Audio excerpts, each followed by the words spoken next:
male ci ku gën ci saxaaba yi radiyallahu anhu muy Abubakar Siddiq ba ko mujjee saxaaba yi mus ko wax surtout saxaaba yi ñi ñëw juste après mus ñu ko wax ñeenti ngir yi imam Abu Hanifa imam Malik imam Shafi Ahmad ibn Hanbal kenn mosu ko ci wax donc ça n'existe pas te sax am na ay bind yoo xam ne dañ naan salaatul fatih benn salaatul fatih moom moo gën junni moo gën 60 alquran 60 fois alquran xoolal ma kàddu kufri yi kàddu kéefar pourtant dañ ko bind est ce que loolu day tax ñu ne ndax bind nañ ko rek dëgg la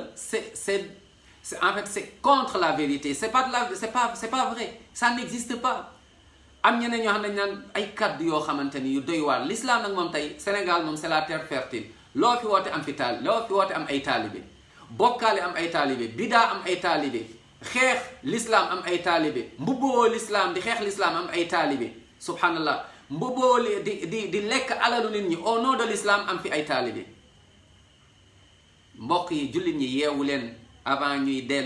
dellu ci borom subhanahu wa ta'ala yeewul avant ngay dugg bàmmeel yow rek sëriñ du la fa fekk benn sëriñ du la fekk liñ lay laaj moom la ñuy laaj sa sëriñ ci biir bàmmeel